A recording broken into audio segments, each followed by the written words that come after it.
Hello mga kamadiwaw, samahan nyo naman kami ngayon na pumunta sa Sorsogon City. Parang papasyal ko muna yung apat kong mga anak kasi kung tayo mga magulang nai-stress din sila, kaya kailangan din nila ng mag-unwind, lumabas para maiba naman yung nila, yung atmosphere na ginagalawan nila. Kaya samahan nyo kami. Let's go!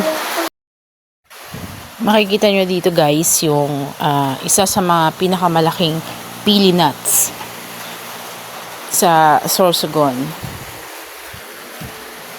Ang isa nito nasa pier po. Hindi lang po kami nakapunta doon. Siguro mga next time na lang pag nakabalik po ulit kami ng Sorsogon City.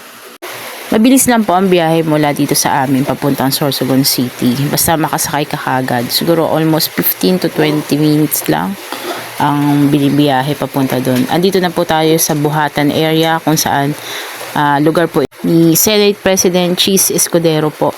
Pero hindi po natin nakita yung mismong mismong bahay nila kasi nasa kabilang area po. Sa susunod na lang po. Andito na po tayo ngayon sa SM City Sorsogon. At ayan na po ang aking mga anak. Kung sumakay na escalator, mga excited ho nun. Sobrang excited na po sila. So gusto ng pumunta doon. At gusto na daw nila makita si Jollibee. Yan na ang aking mga apat na anak. Iba po talaga pag si Jollibee ang pupuntahan ng mga bata. Bida ang saya talaga pag si Jollibee. Tuwang-tuwa ang mga bata pag insert ko na lang po yung asawa ko dyan, si Papa Wow. Wala po kasi siya, nasa work.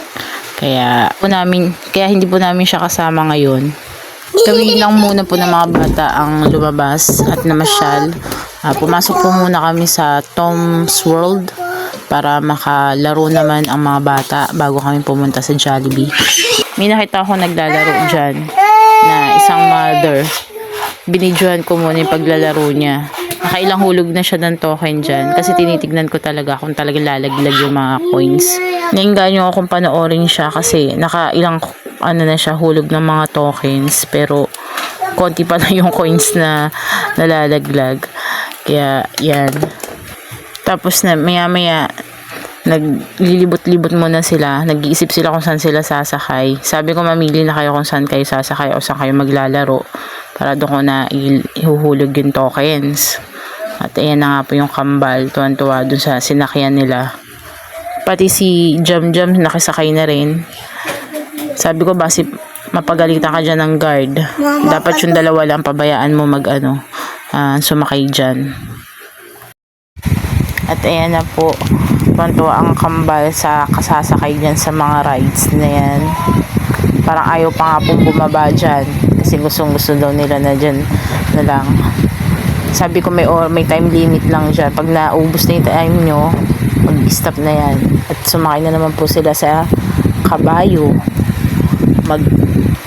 At yung dalawa naman, nagtatry. Baka sakali makakuha ng Pikachu. Pero sabi ko, mabilis lang yan. Wala atang minutes ata yan. Biglang naubos na. Ayan na po, sumakay na po ang kambal. Magka-back right. Takot na takot po dyan si Gab-Gab. Akala niya malalaglag siya. Sabi ko, kumapit ka lang ng maayos. Gusto ng dalawa ang pagra-ride sa kabayo. Yan, naubos na yung time limit nila. Nag-stop na po. Parang ayaw pa mga bumaba. At feel naman po ni Kuya Jam ang pagra-ride sa kabayo. Kita nyo naman po ang ginagawa dun sa kabayo. At ayan na po, nag-ayaan na po ang mga bata na pumunta na daw po sa Jollibee at kakain na daw po sila. Ayan, ando na po, nagtatakbo na. Nauna pa sa akin, iniwan na po ako. Kasi nakita na po nila si Jollibee dun. Excited na sila at tuwan-tuwa. Iba po talaga ang nabibigay na saya sa mga bata ng Jollibee. Kaya talagang tinawag siya na Jollibee. Enjoy! Thank you for watching mga kamadiwaw.